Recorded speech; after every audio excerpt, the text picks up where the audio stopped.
Olá, aqui é o Sai Shodash. Eu estou vindo aqui hoje para trazer para vocês mais um capítulo. É o 9º capítulo da série O Olho de Horus, uma série que fala sobre a cultura espiritual do Egito, da 3ª dinastia até a 18ª dinastia. Então é muito interessante, explica muitas coisas fantásticas, que é um documentário feito pelo espiritualista Fernando Malcom. E eu estou passando ele para vocês no Facebook para que todos possam conhecer essa grande obra. Legal? Então vamos ao vídeo. O Olho de Horus.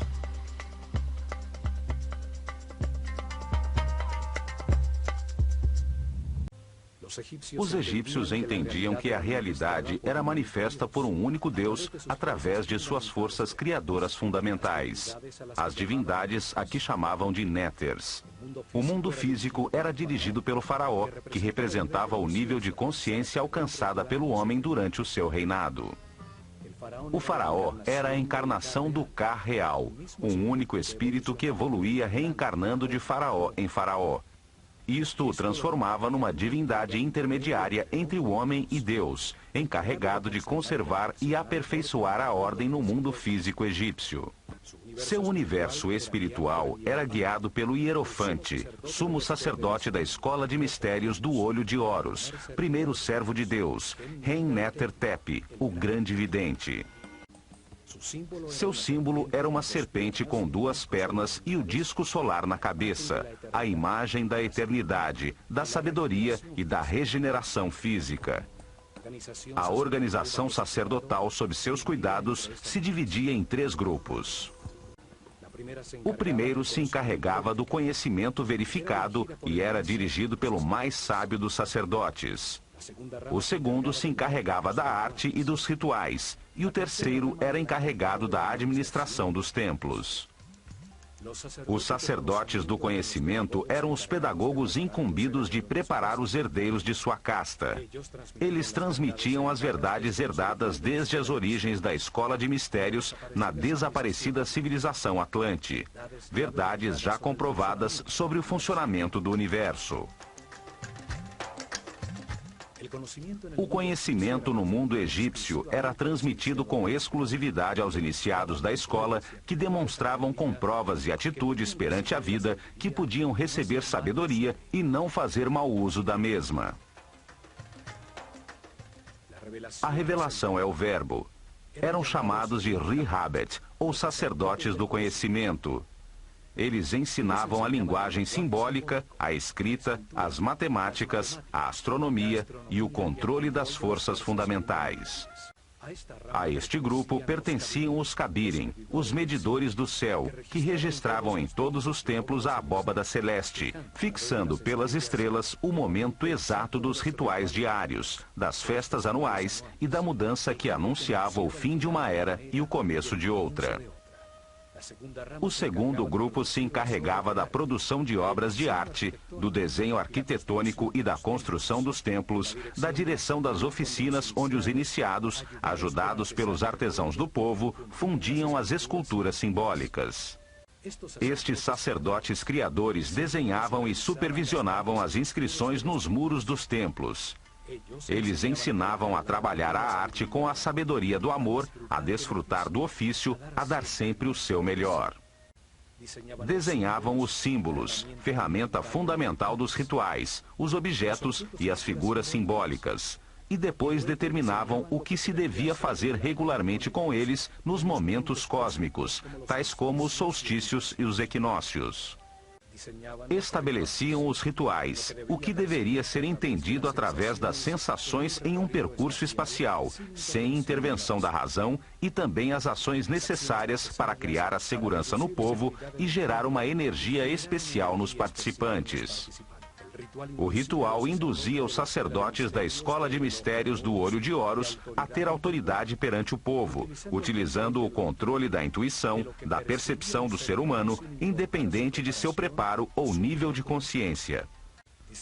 Estabeleceram com cuidado o que os participantes percebiam: os sons, as palavras, os aromas associados como o incenso, suas cabeças raspadas e suas vestimentas brancas que denotavam limpeza, os colares de flores e as barcas douradas nas que carregavam os símbolos de sua relação com Deus.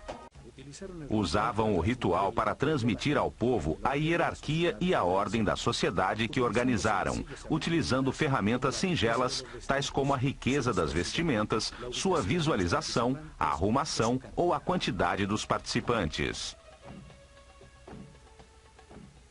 O ritual renovava a relação entre os poderes. Acima, o Deus único. A seguir, os néters, os mortos, os sacerdotes, o faraó, seu exército e o povo. Os rituais aproximavam o homem do sagrado, induziam emoções intensas que impulsionavam suas ações de uma forma suave.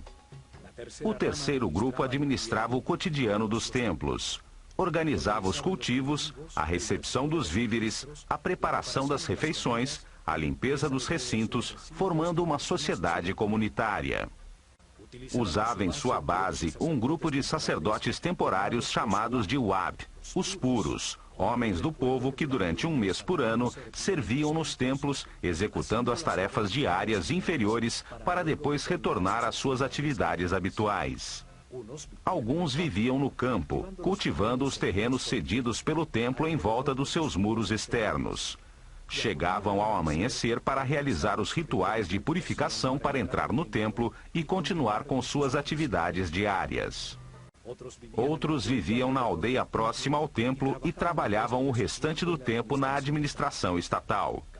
Carpinteiros, operários e pedreiros consertavam e ampliavam o templo nesta modalidade de trabalho temporal rotativo. Este sistema de rotação permitia que muitos membros da sociedade participassem dos rituais e cultos desde o interior do templo, e fazia com que o povo entendesse que os trabalhos comunitários beneficiavam a todos. Os três grupos convergiam nos templos, os lugares onde se organizava a ordem, o Ma'at, a busca do equilíbrio harmônico temporal. Ali, o homem se submergia no espaço sagrado orientado para o cosmo, registrando seu permanente movimento. O templo era o instrumento de preservação da ordem e não um mundo criado para a salvação da alma. O espírito se aperfeiçoava e adquiria mais informações através da reencarnação ao compreender os erros cometidos. O erro era um instrumento de aprendizado. Não era necessário ser salvo dele. O templo era o lugar onde se encontravam as duas forças fundamentais, a força do caos e a da ordem. Ali se atingia o equilíbrio necessário, a harmonia que leva ao aperfeiçoamento de todos os indivíduos da sociedade. Este conceito é claramente expresso no templo de Kon Ombo, dedicado simultaneamente a Sobek, a força do caos que induz a erro, e a Horus, o símbolo da consciência permanente e da sabedoria. Neste templo, os iniciados da escola começavam o seu aperfeiçoamento espiritual. Aqui chegavam a transcender o medo e os atos automáticos do instinto de defesa, a controlar o chakra raiz. Neste templo, lhes ensinavam a existência da lei da natureza, códigos divinos que produzem uma reação automática para defender a vida, necessários quando se está na animalidade, mas que devem ser controlados de forma a ascender aos níveis superiores de compreensão. Não se pode ser sábio tendo uma série de condutas automáticas ou reações agressivas descontroladas que ferem as relações que mantemos com todo o mundo. O primeiro nível de compreensão terminava quando entendiam que a vida é eterna, que a morte é uma porta no processo de reencarnações, quando controlavam as reações automáticas de agredir para defender a vida. Isto era demonstrado ao sobreviverem à prova da morte no centro conceitual dos dois altares, demonstrando sua audácia, segurança e confiança ante a perfeição de tudo que ocorre no universo, como veremos neste programa. O templo de Kom-Ombo era onde se agradecia pela dualidade existente no universo, a qual permite ao homem enganar-se e aprender com os resultados de suas decisões, de forma a produzir compreensão e aperfeiçoamento espiritual. Por isto estava dedicado a duas forças opostas, representadas por Sobek, simbolizado por um homem com cabeça de crocodilo, e Horus, um homem com cabeça de falcão, o ignorante e o sábio, o ingênuo e o que tudo aprendeu de tanto enganar-se ao longo de 700 reencarnações.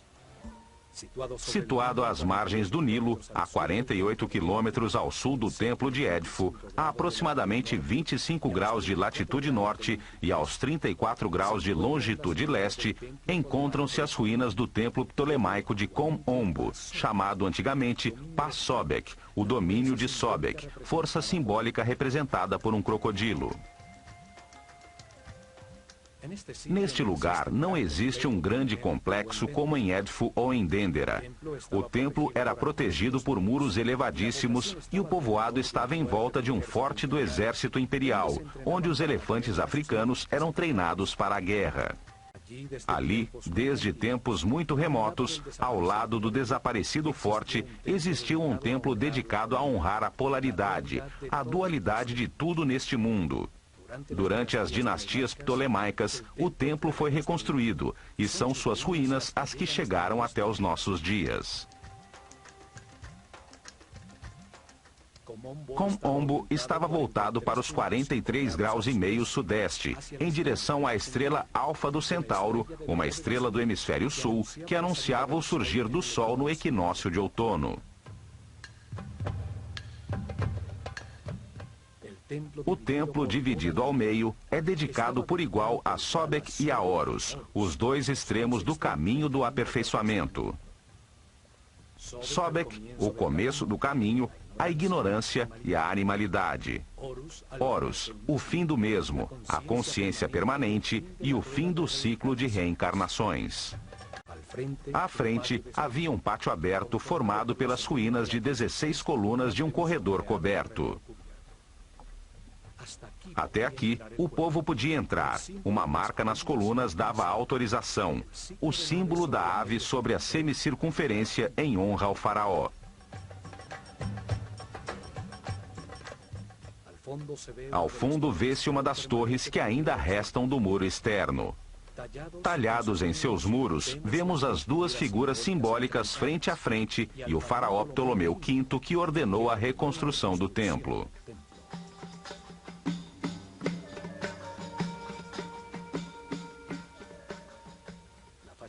A fachada principal tem dois acessos simétricos, sobre os quais um dintel decorado mostra o duplo disco alado rodeado pelas serpentes que simbolizam a luz em meio à dualidade.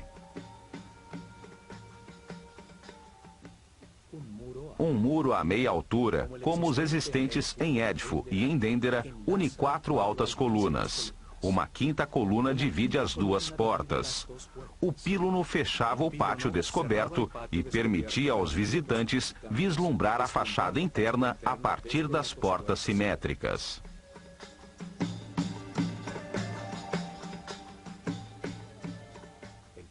O pátio das colunas era menor que o do templo de Edfu. À sombra de suas desaparecidas galerias, os iniciados da escola de mistérios se refugiavam do sol.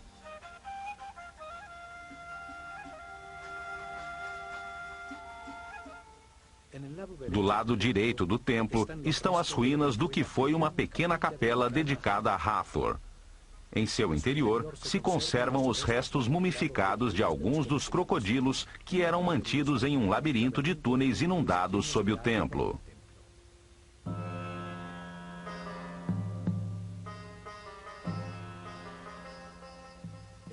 O crocodilo é um dos animais mais duros e resistentes. Sua pele é muito densa, é como o metal dos animais. Os egípcios associavam esta dureza ao estado máximo de materialização, um nível muito afastado da espiritualidade. Aí o espírito começa seu caminho de liberação das limitações materiais, à medida em que vai compreendendo como o universo funciona.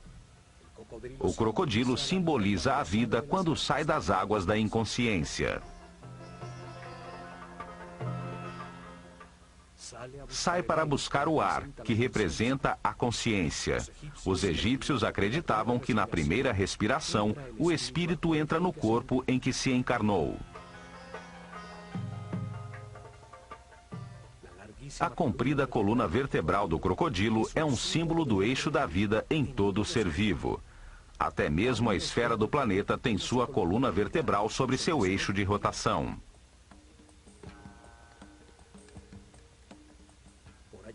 Por ela se movimentam as forças eletromagnéticas que lhe dão vida e que formam um campo protetor das radiações solares ultravioletas em volta do planeta, permitindo o desenvolvimento da vida e a evolução da consciência.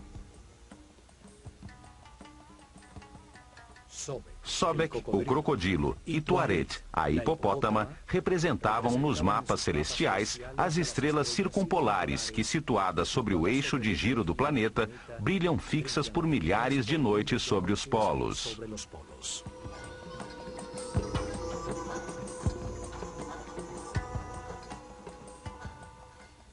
Os dois animais se mantêm submersos nas águas.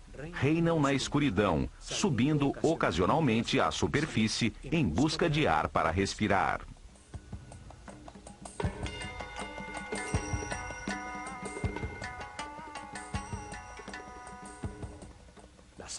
As águas representavam o caos que logo renovava a vida. As águas do Nilo, coluna vertebral do Egito, transbordavam periodicamente arrasando tudo, para em seguida produzir o crescimento da vegetação e da fauna.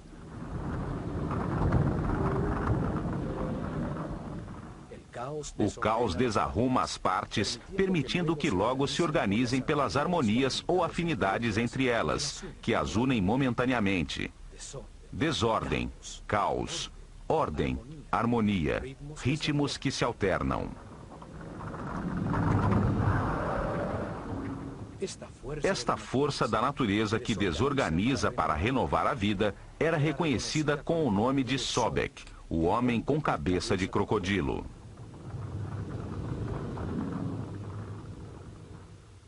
Sobek pertence à corte de Set, o senhor da escuridão, a força que leva o homem ao materialismo, à sensualidade, que atrasa seu caminho evolutivo e que semeia em sua vida decisões erradas para que aprenda com seus próprios erros.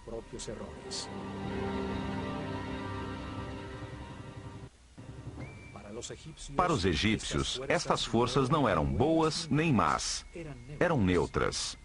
Foram criadas por Deus para permitir o erro e o sofrimento, que trazem compreensão ao homem, levando-o à imortalidade e à consciência permanente.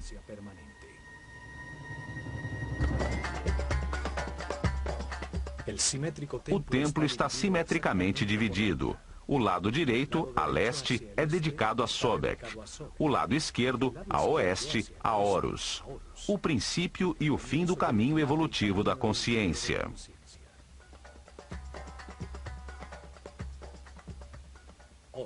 Horus, o homem com cabeça de falcão sobre a qual se assenta um disco dourado, era o símbolo da consciência permanente.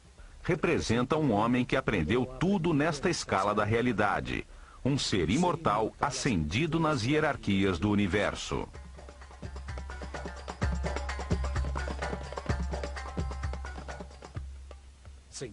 Encontra-se ao fim do caminho do aperfeiçoamento, quando o homem se transforma num mestre, num iluminado que se dedicará a outras missões no universo.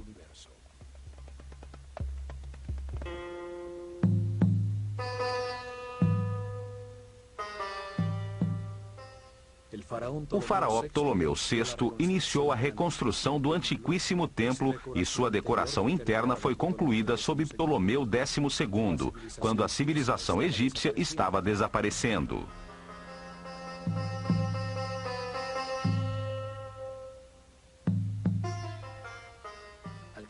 Ao cruzarmos a fachada de 5 colunas com seus muros intercalados até meia altura, temos acesso ao salão comum, a Sobek e Horus, chamado de Casa da Vida. É um mundo simbólico, ali onde os iniciados recebiam ensinamentos e produziam suas artes e escritas, interagem as duas forças opostas. 10 altíssimas colunas com capitéis florais sustentam o teto mais alto do templo. Aqui, os iniciados escutaram de seus mestres que para avançar no caminho espiritual é necessário construir uma vontade inquebrantável. Há que se querer fazê-lo de forma consciente. As primeiras lições e exercícios eram destinadas a obter homens de fibra. Uma rígida disciplina era necessária para estudar, para controlar os temores, para dominar as paixões. Poder fazer e abster-se é possuir duplo poder.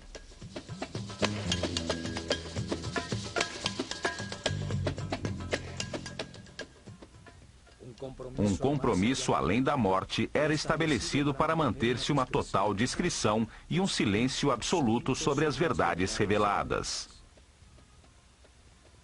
Um princípio hermético que garantia o acesso à informação somente aos que a mereciam, aos que podiam escutá-la.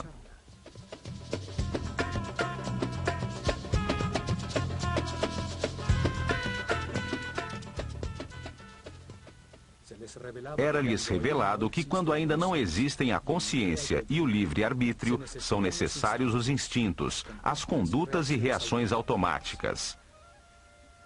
A lei da natureza codifica essas reações em todos os animais para defender e gerar a vida.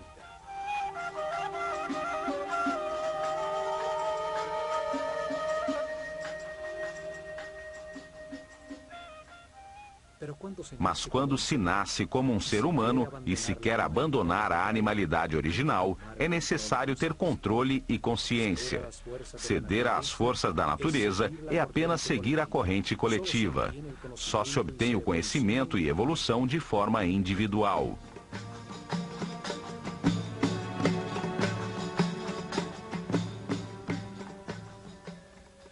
Na penumbra deste salão, via-se em seus respectivos santuários as reluzentes figuras douradas de Sobek e Horus, à vista dos iniciados no início das procissões, nas festividades dos solstícios e dos equinócios.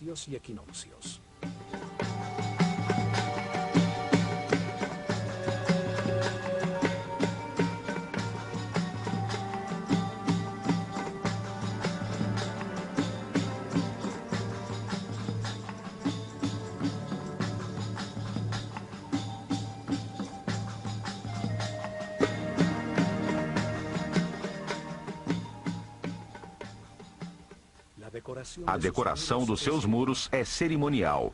O faraó é abençoado por Sekhmet e Horus do lado direito e por Ísis e Thoth do lado esquerdo.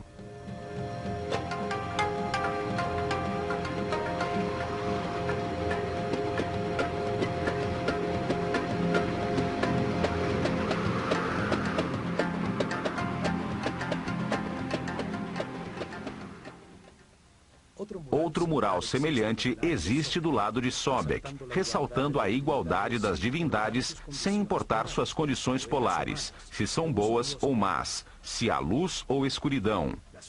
As forças opostas existem para moldar a consciência do homem, para que aprenda com o resultado de suas próprias decisões.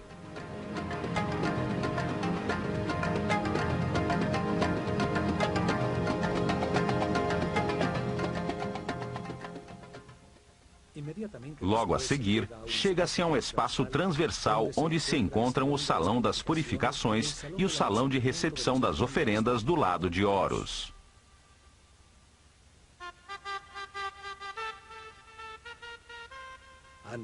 Antes do nascer do sol, os sacerdotes se banhavam nas águas do poço ou do lago sagrado do templo, recebiam a fumaça do incenso e mascavam natrão, um tipo de sal, num ritual diário de purificação.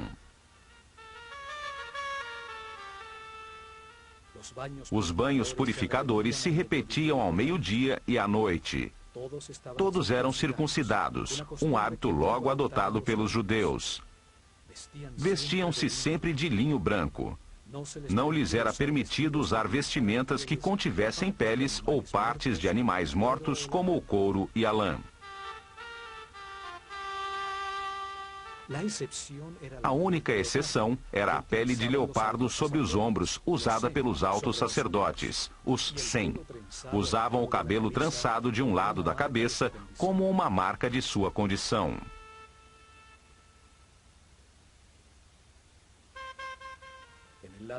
Do lado esquerdo do templo, existe um poço profundo com uma escada que submergia sob o Nilo. Neste poço, os sacerdotes realizavam suas purificações matinais.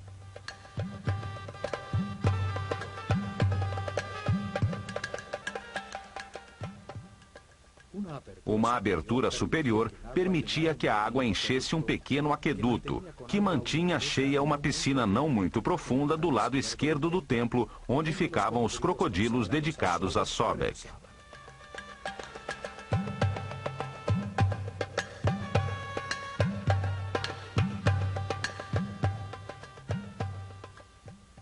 O poço servia também como um instrumento de medição. Seus degraus mediam, durante anos, os níveis do rio e assim podiam prever as inundações futuras.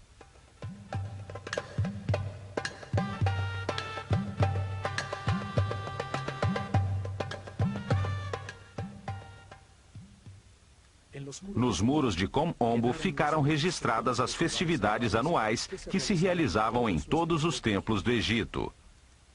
As procissões rituais que levavam as imagens simbólicas pelo rio, de um templo a outro, enquanto o povo com colares de flores cantava e dançava.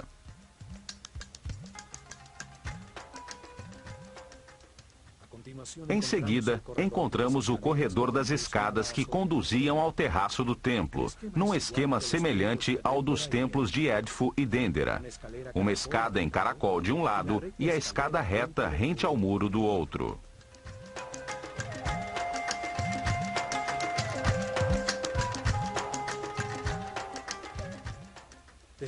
Dali, chega-se à antecâmara dos dois santuários, que tem de cada lado um salão onde eram guardadas as barcas de ouro de Sobek e Horus, usadas pelos sacerdotes para movimentar as imagens simbólicas durante as procissões das festividades.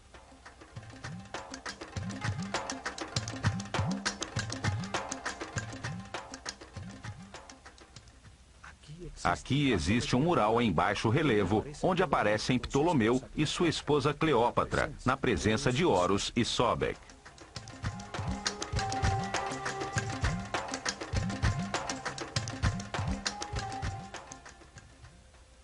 Nesta antecâmara eram consagradas as oferendas do povo. Diziam que se Deus não fosse alimentado com tais oferendas, sua fonte de energia se esgotaria, sobrevindo o caos. Era uma forma de agradecimento pelo recebido e de confiança no que viria.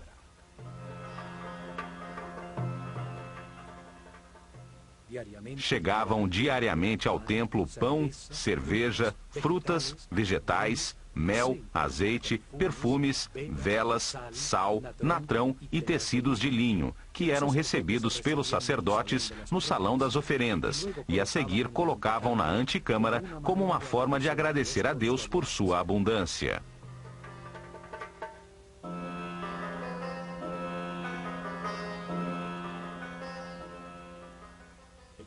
O povo contribuía com uma parte da produção das terras que exploravam, propriedade do templo. O templo dava em troca estabilidade, prosperidade, saúde, alegria, vida e ordem. O sumo sacerdote purificava as cestas de alimentos com incenso e com o símbolo da vida, o Ankh. Marcava a transferência da força divina entre os alimentos e a fonte da vida.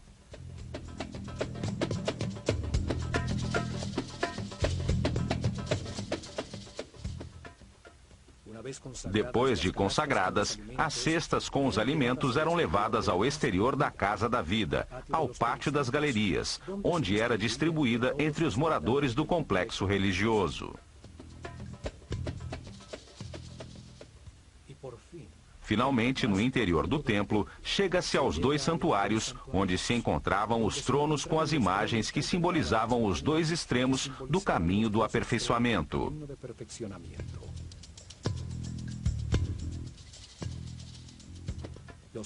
Os raios de sol ao amanhecer desterravam a escuridão, permitindo ao sumo sacerdote do misticismo abrir as portas do santuário e queimar incenso em seu interior.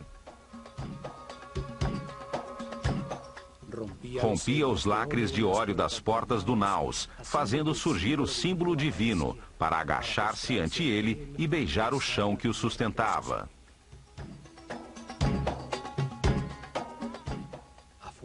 Do lado de fora, na penumbra do Salão das Aparições, os discípulos cantavam hinos religiosos e se ungiam com mirra, óleos, linhaça e canela, iniciando a primeira meditação do dia.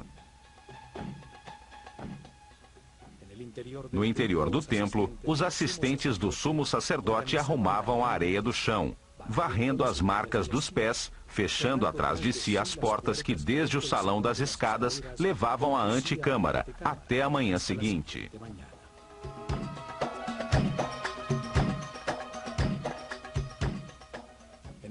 No centro simbólico das forças opostas, entre os dois santuários, encontram-se os restos de um muro duplo.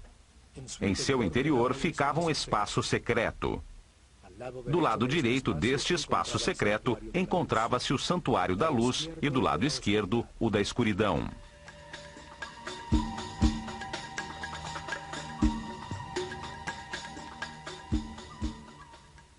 De nenhum dos dois santuários podia-se saber que existia este lugar entre os muros.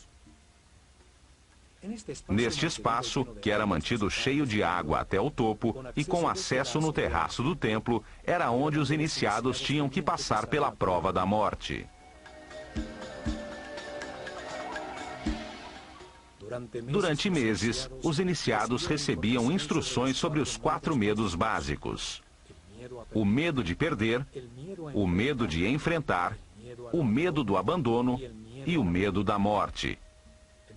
Compreendiam que o medo produz uma reação psicossomática, uma reação neurohormonal automática.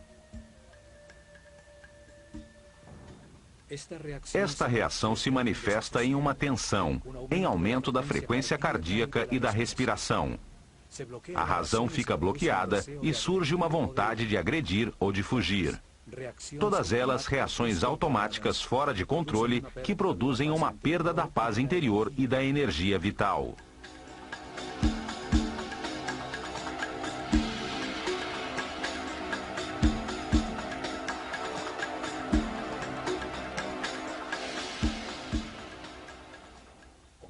Compreendiam que o medo é o resultado de uma mente que sai do tempo presente em direção ao futuro, a um tempo que não existe, para produzir um fato imaginário, onde se perde algo ou alguém ou se tem que enfrentar alguma coisa. Aprendiam a disciplinar a mente de forma voluntária e consciente, guiando-a com pensamentos escolhidos. Aprendiam a mantê-la sempre no tempo presente, o único em que se pode decidir e agir.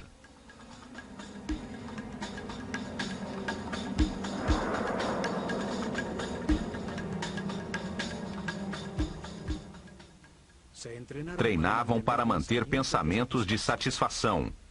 Compreendiam que tudo o que ocorre é perfeito e necessário para a sua própria evolução, que o que lhes acontece tem relação com eles. Assim, aprendiam a evitar os pensamentos negativos, a confiar no universo, a manter-se em paz e harmonia.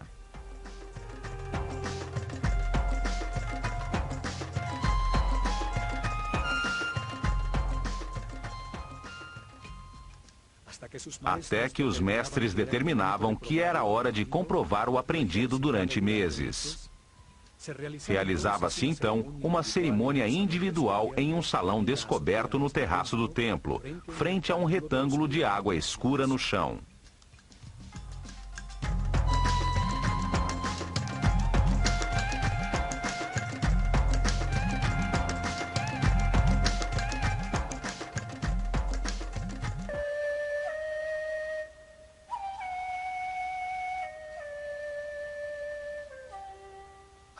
Ao começar o dia, após o banho de purificação, o discípulo e seu mestre subiam pela escada reta até o terraço, chegando ao salão das cerimônias descoberto, frente a um retângulo de água no chão.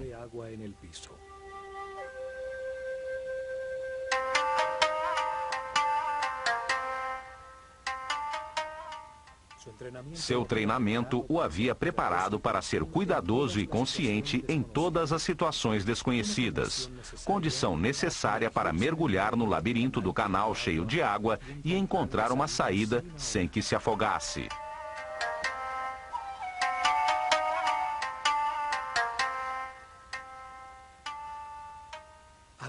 Chegava a hora de demonstrar o compromisso temerário de escapar ou morrer. A dúvida já não existia. Retroceder seria precipitar-se no abismo e abandonar o caminho do sacerdócio.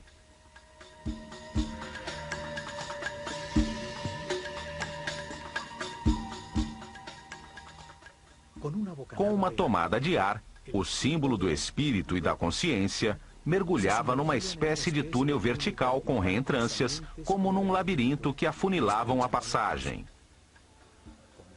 Nadava com decisão até o fundo, atravessando a abertura em direção ao resplendor da luz.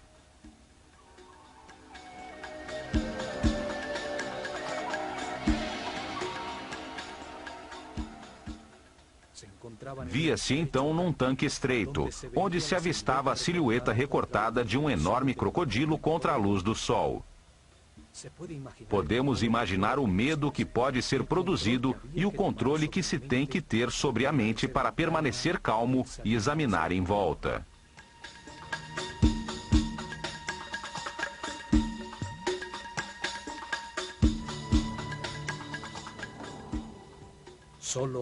Só assim poderia ver que no fundo do tanque havia uma porta muito escura.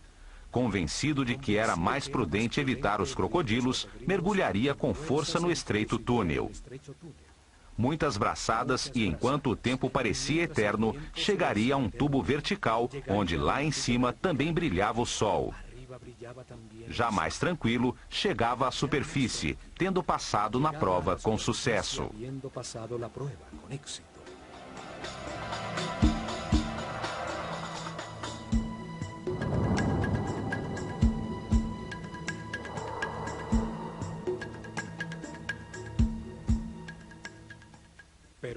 Alguns, porém, em razão do pânico ou em um estado de total irracionalidade, emergiam rapidamente ao lado do crocodilo, que era mantido bastante alimentado para não atacar, e eram informados de que haviam falhado na prova, que a saída não se encontrava passando ao lado do animal.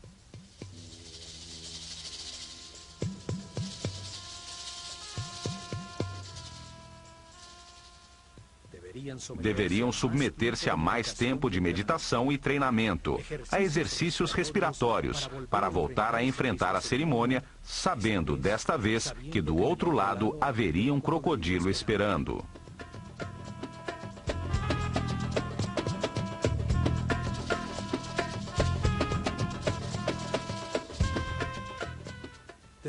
Após os santuários com o tanque central de prova, sobre um segundo corredor perimetral se encontram 6 capelas, 3 de cada lado de um espaço central com a escada que conduzia ao terraço do templo.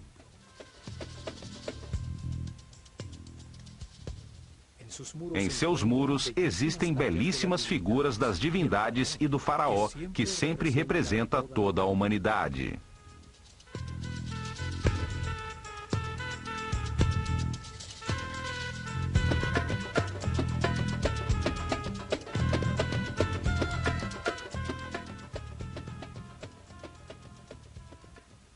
Neste corredor perimetral se encontra a famosa cena onde o imperador Trajano se ajoelha ante Imhotep, o arquiteto de Saqqara, que lhe apresenta uma série de instrumentos cirúrgicos, fórceps, pinças cirúrgicas e tabelas farmacêuticas.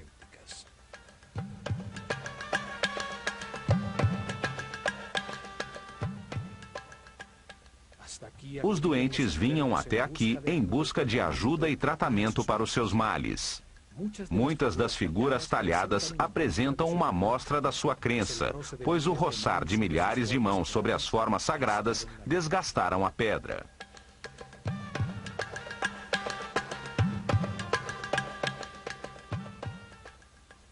Neste muro também se encontra uma porta simbólica que existe na mente de todo ser humano.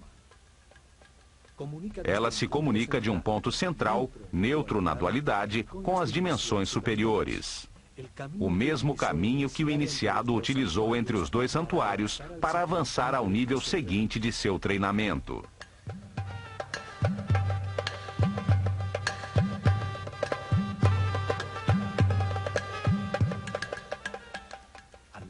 Do lado esquerdo encontra-se Sobek, com uma lança que termina com a figura de um leão, o mais perfeito dos animais. E à direita, Horus, com uma faca com pernas humanas, símbolo do caminho de sofrimento e autocontrole de qualquer ser humano para chegar à condição de mestre ascendido.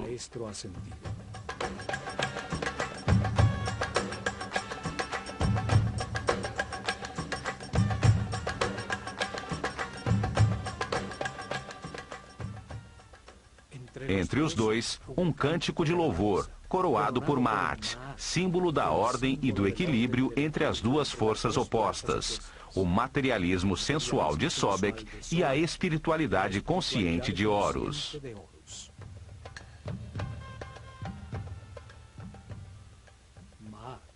Ma'at, a ordem, sustenta o céu, e em sua volta se encontram as imagens repetidas sobre si mesmas, as quais simbolizam o movimento dos quatro ventos: o leão, o falcão, o touro e a serpente de muitas cabeças, as forças do destino a que todos os homens estão submissos.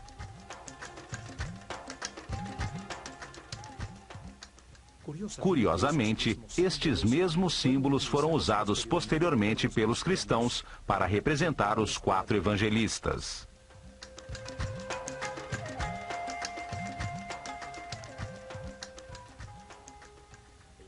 O desenho simbólico deste templo, dividido simetricamente entre a luz e a escuridão, onde os iniciados demonstravam o controle sobre seu medo da morte ao atravessar por um ponto central, neutro em meio à polaridade, deixa muitos ensinamentos.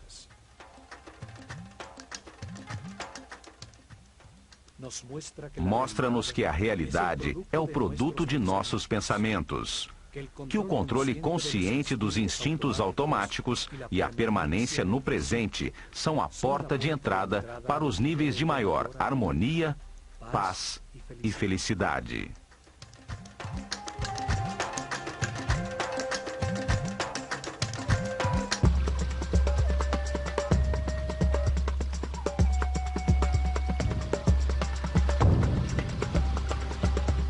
E aí, gostaram? Muito bom, né? Então, dê o seu comentário, coloque o seu dedinho, curtiu. Isso para mim é muito importante. E o comentário, principalmente, coloque suas perguntas. Pode perguntar. Eu tenho o maior prazer em responder as perguntas. Ok? Então, até o próximo vídeo e fiquem com Deus.